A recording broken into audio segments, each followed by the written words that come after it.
case today. We have root 2 in the reference box. Root 2 is claiming that it is an irrational number.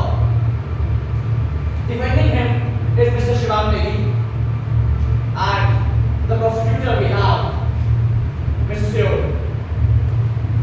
Let the court begin. Thank you, Your Honor. The case that we have today is an interesting one because it's not a case of a number. It's not about a number root 2 or root 3 or root 5 or root 4, root 9. It's not about a number. It's about accepting something as true or false. Why should we accept a number being either rational or irrational just because the number is saying so or some people are saying so? Do we not have the right criteria and do we not have the right mind to check?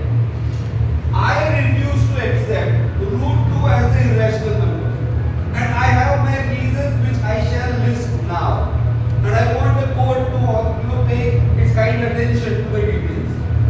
Every number, may it be 5 or 6 or 7, I am only taking an example, can always be written as 5 upon 1. 6 can be written as 6 upon 1. Similarly, root 2 can also be written as root 2 upon 1. The definition of a rational number is the number that can be written in the form a upon b is a rational number, and this can be looked at as a rational number. I think the court should pay attention to this detail rather than what root 2 is saying about this. I object, my lord. I can proceed. The objection is that my prosecutor is absolutely right that a number which can be written in the form of a upon b is a rational number. We accept that. But if we consider root 2 as a rational number, that means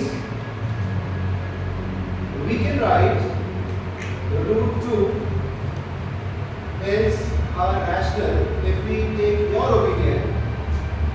That means root 2 can be written in the form of a upon b.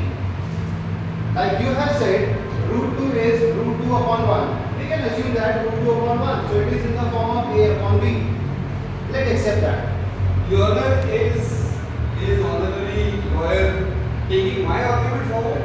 Of course, I am considering that you are right. Oh, I am considering you are right. But my lord, let me come to the conclusion. This is not the conclusion.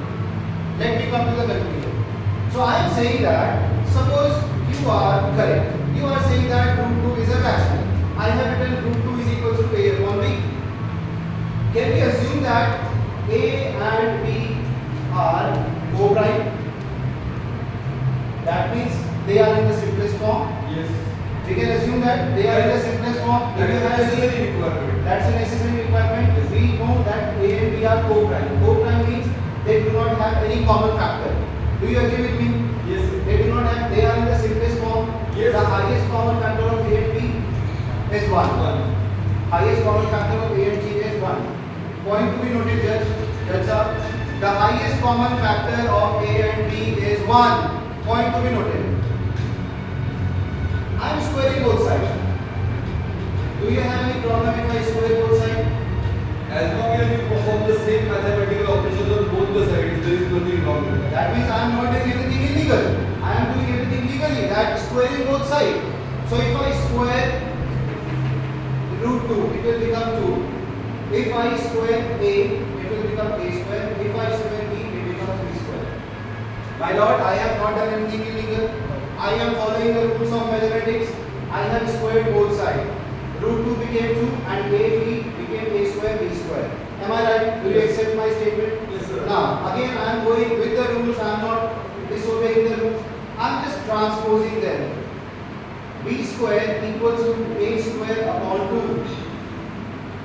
My lord, you need to pay attention. B square equals to a square upon 2. I have just transposed it. I am going by the rules.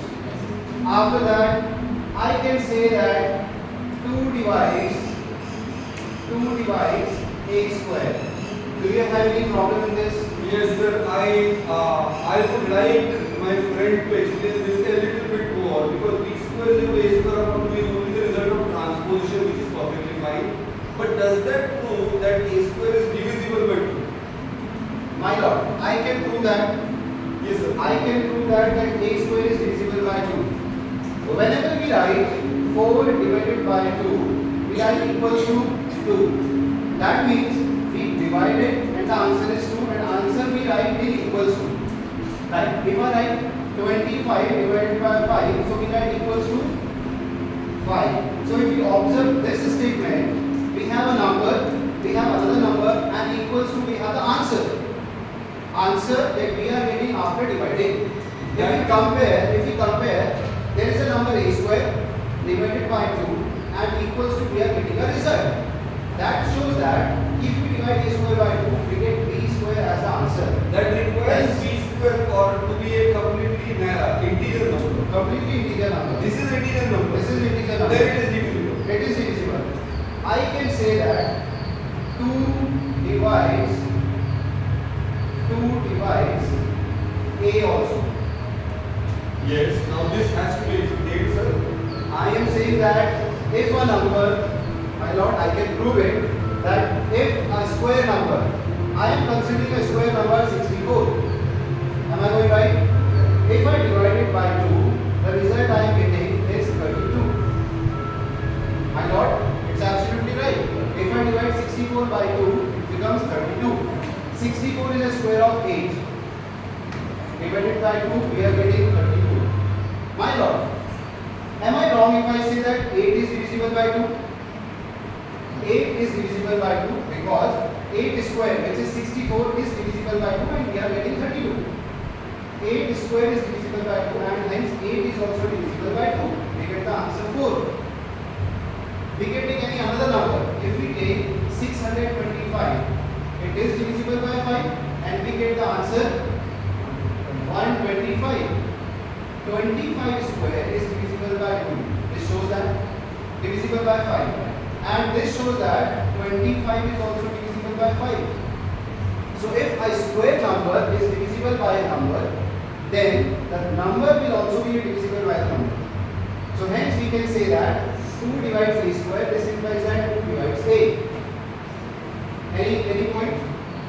Sir, this is not actually, this is not my job to add on to this, but just because I am also interested in this case as a fellow student of mathematics, I only seek to say that 2 divides a square, so a square, we can write factors as a into a, and if this is divisible by 2, that means both of them together will be divisible by 2. That can only happen if a is divisible by 2. So I completely agree with my friend. You agree, my friend? Yes, we can proceed. Agree with my statement.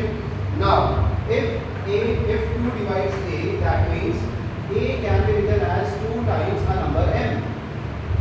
Because if a is dividing 2, we will get a number, sure. And if we transpose it, we get, if we divide a by 2, we get a equals to 2 times m. So I have written a equals to 2m. And if I square it, it will become 4m square. Point to be noted, my lord. A square became 4m square. Now if I substitute the value in equation 1, b square will become 4m square divided by 2.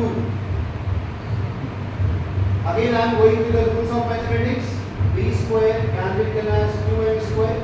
Again, according to the rules of mathematics, I am taking 2 to the denominator. And my lord, again we have reached to the statement that a square number is divisible by 2 and we are getting a number which is an integer. That means we can say that 2 divides b square. 2 divides b square. And I have proved before that if 2 divides b square, I can say that 2 divides b. Point to be noted, my lord. Earlier in my statement I have said that 2 divides a. Now the statement came 2 divides b. Objection, my lord. Please. Our lawyer is, the friend is going, I mean, what he's saying is making a lot of sense with mathematics. But we are left room too far behind. We wanted to check if root 2 is a rational number or irrational number.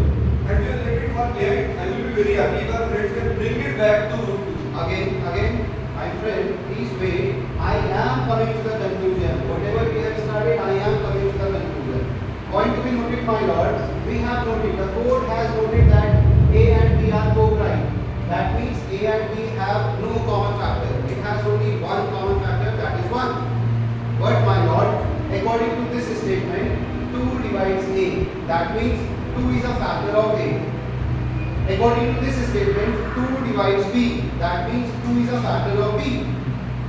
Hence, it is proved that 2 is a common factor. 2 is a common factor of A and B. 2 is a common factor of A and B. Point to be noted, my lord. Earlier, I went according to you. You said that root 2 is rational. I took that root 2 is rational, and according to that, A and B should not have any common factor. But my lord, after assuming all the things, we are coming to the conclusion that 2 is a common factor, which is not possible because we have assumed that it has no common factor.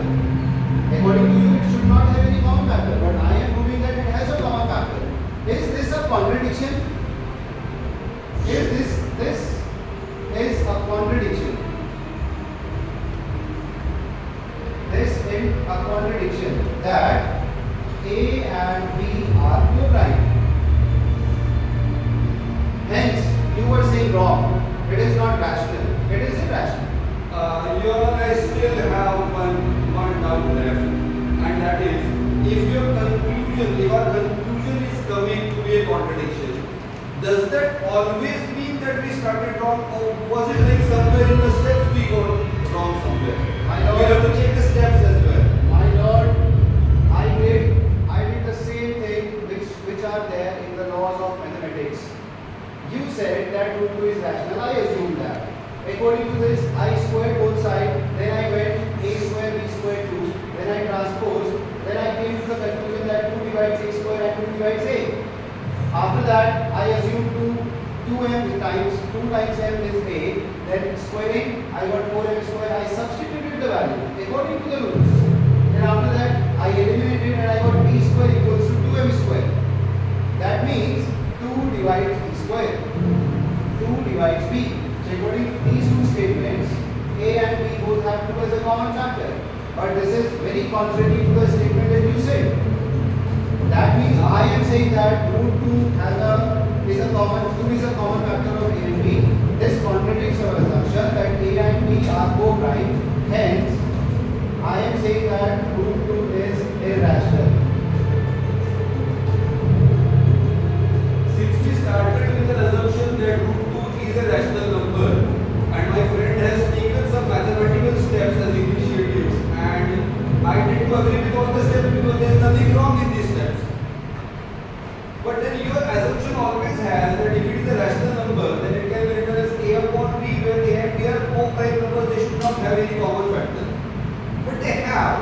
It is proven by our friend that B is divisible by 2 and A is also divisible by 2. So 2 is a common factor, which should not happen. So Your Honor, I agree to what solution our friend is giving us, that maybe our assumption was wrong because there is nothing wrong that has come through the steps here. So whatever be the error could have only come at the start. Of course, so I can add that like you said, this is a contradiction and our assumption is wrong. Assumption is wrong. So my lord, I want to submit to the court that our assumption was wrong and hence root 2 is an irrational number. Now it's up to you, Your Honor. The court has witnessed, rather has focused on all the concepts. After the first step, that is after the assumption that root 2 is a rational number, everything that was done was based on facts and mathematically approved, they were mathematically approved steps, mathematical laws. The only place we could have gone wrong is the very first assumption.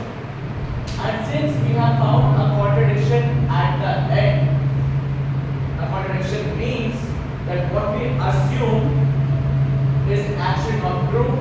So we assume that root 2 was rational. rational, which is false. Hence, the court will declare that root 2 is irrational. Thank you.